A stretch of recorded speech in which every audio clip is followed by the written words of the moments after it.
शुभी के रिश्ते की बात चल रही थी। लड़के वालों का फोन आया। शुभी के पापा योगेश प्रसाद ने फोन उठाया। जी नमस्ते भाई साहब। जी 5 बजे रेस्टोरेंट पहुंचने का टाइम है। हम भी टाइम पर पहुंच जाएंगे। क्या हुआ जी? समधी साहब क्या कह रहे थे? यही कि हम टाइम पर पहुंच जाएं। तुम शुभी को कह दो, जल्दी तैयार हो जाएगी। हमें उनके आने से पहले ही रेस्टोरेंट पहुंचना है।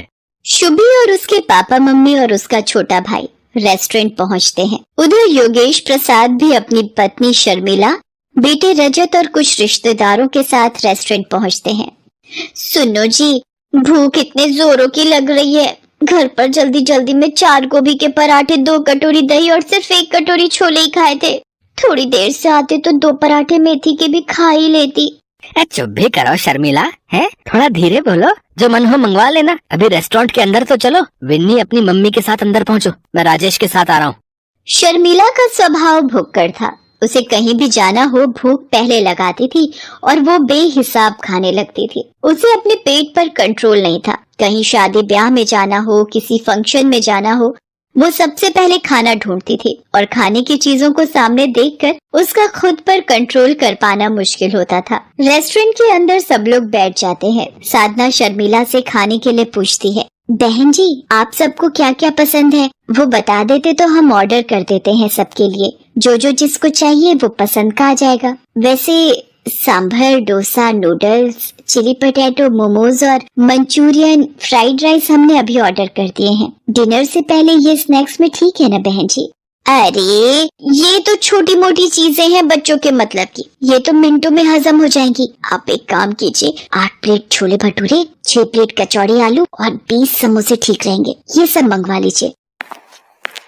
सुनो जी, इधर आना जरा। बंदे तो ये सिर्फ थोड़े ही आए हैं। 4 ये खुद घर के लोग हैं और 1 इनके ननद और नंदोई और उनके 2 बच्चे। पर ये इतना सारा खाना ऑर्डर क्यों कर रही हैं? शर्मिला जी शुभी की होने वाली सास है, कुछ बोल नहीं सकती। मैं ऑर्डर देकर आता हूँ। पंकज बेटा जरा मेरे साथ आओ। और फिर भुक्खड़ शर्मिला ने बिना कोई शर्म किए सब खाना मिनटों में चट कर दिया। फिर वैसे मीठे में अगर रबड़ी जलेबी और मिल जाए तो। जी बहन जी, मैं अभी ऑर्डर कर देता हूँ। पंकज बेटा काउंटर पर बोल दो कि यहाँ के लिए जो गुलाब जामुन ऑर्डर किए हैं उनके साथ रबड़ी जलेबी भी भिजवा दें। वैसे तो मैं इतना खाती नहीं हूँ, पर आज मेरे बेटे की शादी पक्की हो रही है तो इसी खुशी में थोड़ा बहुत मैंने सोचा खा लिया जाए। आप सब जोर दे रहे थे तो मुझे खाना पड़ा। अच्छा योगेश प्रसाद जी, अब हम चलते हैं। और फिर कुछ दिनों बाद धूमधाम से शुभी और राजेश की शादी हो जाती है। शुभी शादी के बाद फेरा डालने जाती है। परिवार के सब लोग शुभी के साथ जाते हैं। शुभी, तेरे सास ससुर को जो भी पसंद है बता दे, मैं वही मंगवा भी लूंगी और काफी कुछ घर पर भी बना लिया है। अरे मम्मी, मेरे ससुराल वाले सब कुछ खा लेते हैं, आप चिंता मत करो।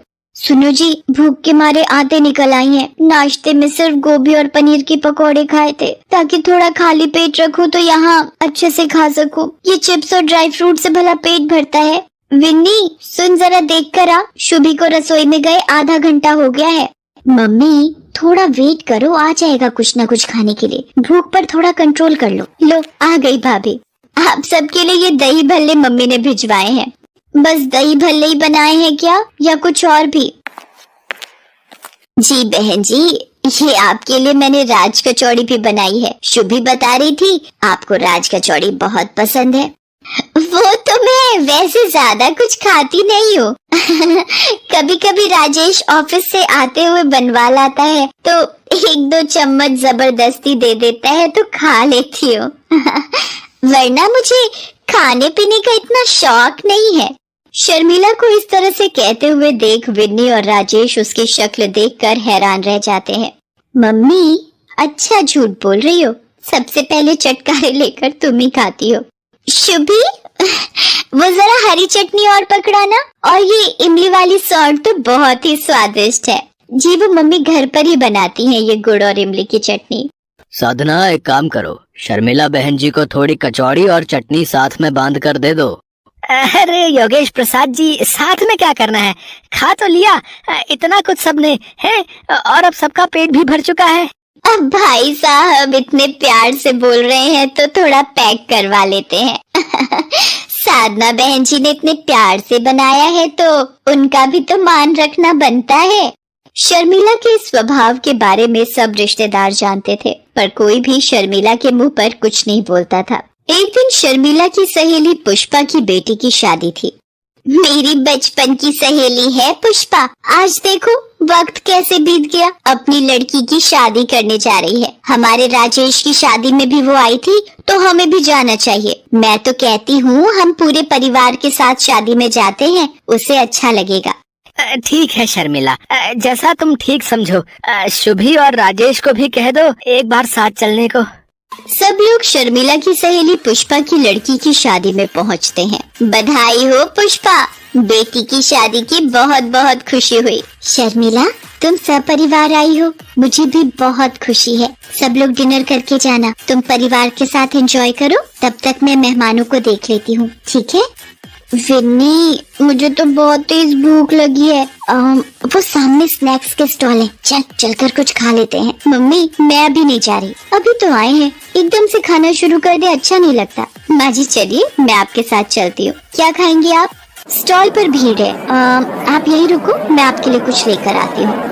शुभी शर्मिला के लिए डोसा स्टॉल से डोसा बनवा कर शर्मिला को दे देती है। शर्मिला शुभी से कहती है, शुभी वो सामने वाले स्टॉल से आलू चाट भी ले लेते हैं। माँ जी आप ये प्लेट पकड़िए, मैं लेकर आती हूँ। सरला मैंने भी पता नहीं कैसी भुक्कड़ को शादी में बुला लिया। ये शर्मिला तो शुरू से ही भुक्कड़ है, जितने का शगुन का लिफाफा नहीं देगी उससे ज्यादा का तो ये अकेले ही खा लेगी। तुझे तो पता था कि ये शर्मिला अपनी भुक्कड़ आदत की वजह से जानी जाती है, फिर तूने क्यों बुलाया इसे शादी में?